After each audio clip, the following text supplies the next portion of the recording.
Good morning. Thank you all for joining us. We're here today to support what I believe is truly a pro-consumer, pro-business, pro-jobs legislation.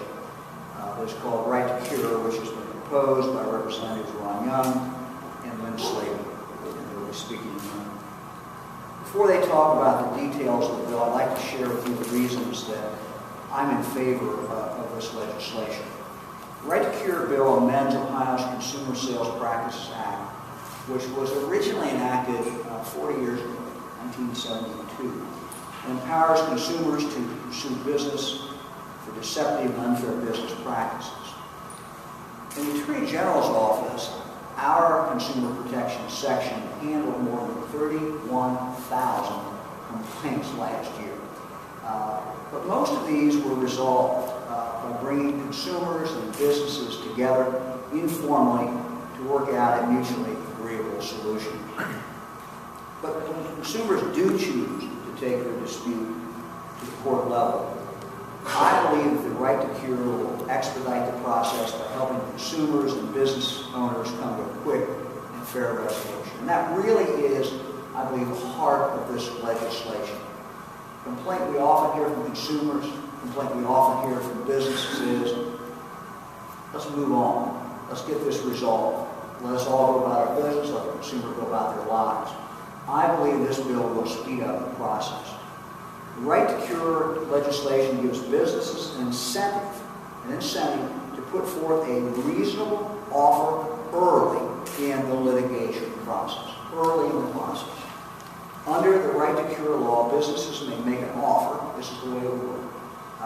The business can make an offer to the consumer, and they'd file that with the court within 30 days of the original lawsuit being filed by the consumer alleging violations of the Consumer Sales Practices Act.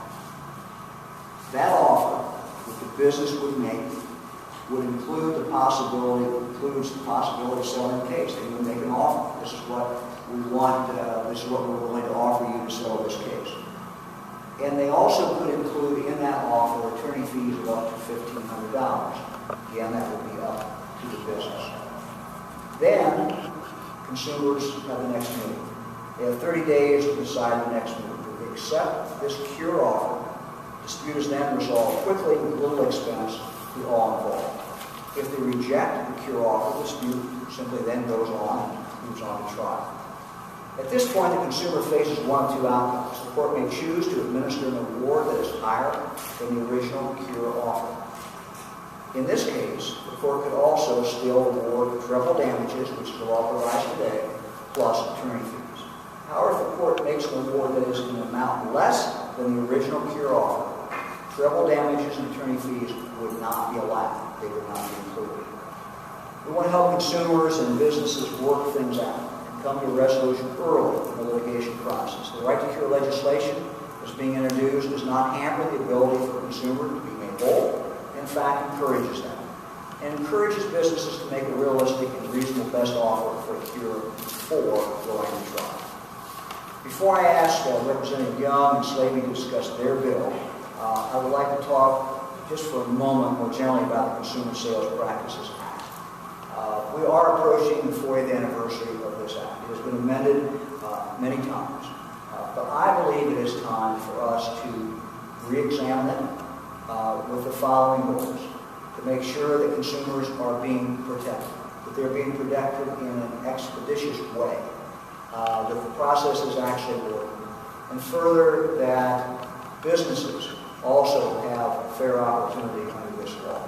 The law has worked well, but it's always time, opportunity to take a look and see if it could be improved. So what we will be doing in our office, because our office is so much involved in this particular law, we will be assembling people together to work on this, to come up with ideas, to see what they think, how the process could work better. We'll bring business in, we'll bring consumer advocates in, we'll bring people who really understand the intricacies of how this law actually works and how it works in the real world.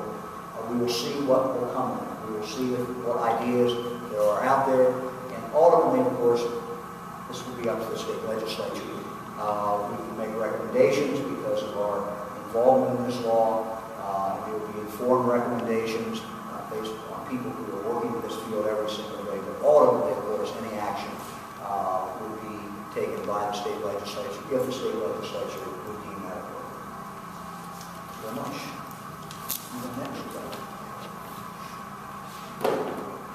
Thank you.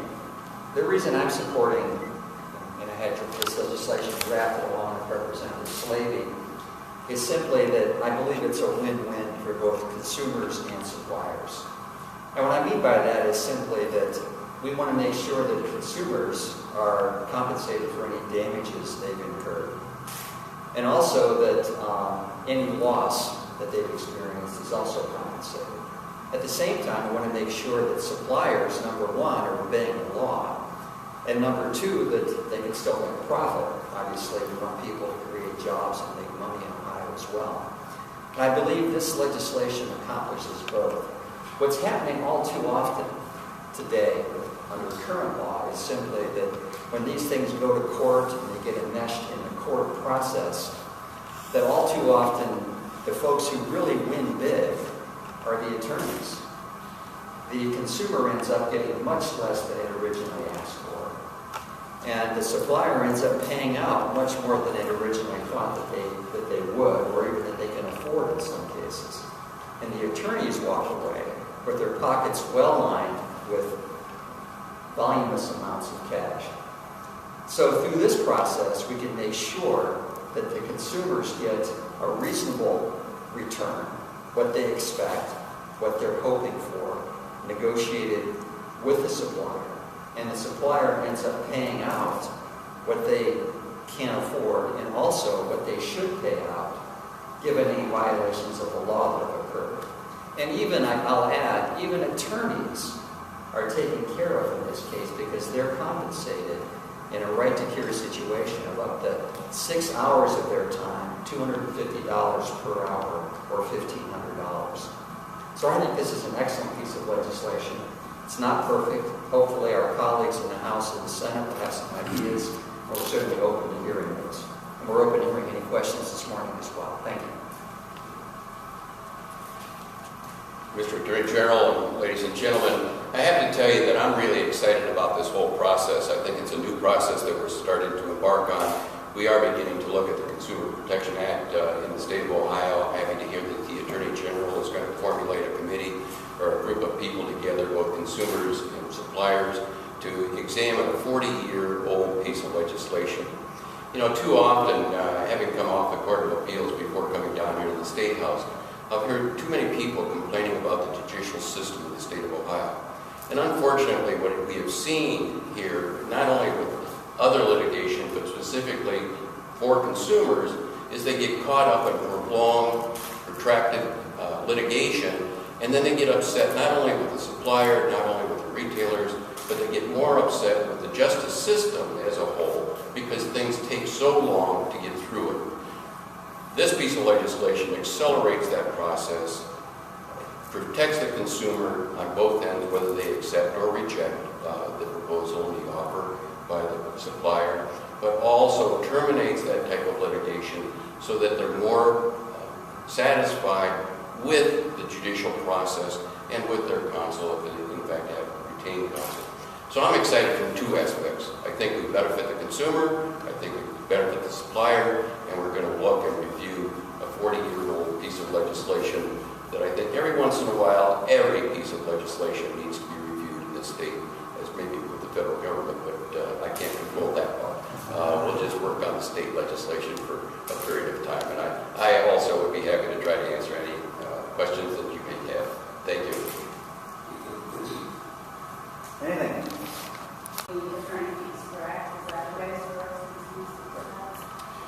That's correct. The basic premise is that there would be a reasonable and sufficient enough offer that the incentive is for the consumer that they would be able to accept that offer or reject it. If they accept the offer, obviously that's recorded and that's the end of it. If they reject the offer and they end up actually trying the case either to a court or to a jury, and the offer comes or the result comes in less than the original offer, then the consumer would be the person or parties that would have to pick up the attorney fees and court costs. If it comes in higher, then again, the statute as it exists still kicks in, and the court can award up to treble damages as well as court costs and attorney's fees. Can you give us maybe some specifics about what parts of the CSBA you think might be outdated or ripe for review? No, I'm not going to get into that. I think that's what we want to bring people together. I think what everyone wants is the same thing, I would hope, and that is protect consumers, make it so that businesses can function. And my emphasis will be on, as a practical matter, as we put this group together, what is really working, what maybe doesn't work, what can be changed to make these objectives that we all agree on easier to obtain. No law is Slaby said, no law is perfect. And although there's been some revisions of this over the years, I'm not sure for a long time there's been any kind of comprehensive look at this. So that's my attitude about it.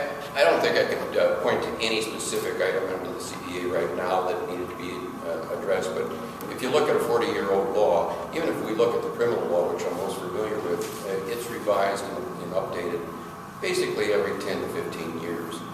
We saw a complete overhaul in the 80s. We saw another overhaul, SB2, in the 90s. We're now looking at under House Bill 86, the sentencing bill. So I think that it's only logical and important that we review any piece of legislation. We've all heard the old stories about some antiquated bill that was passed in the 1920s or 30s that's still on the books. We're trying to get rid of all of those. What we're doing here is beginning the process, and I believe very firmly believe we're beginning the process to improve what we had 40 years ago. Okay. I just have a question.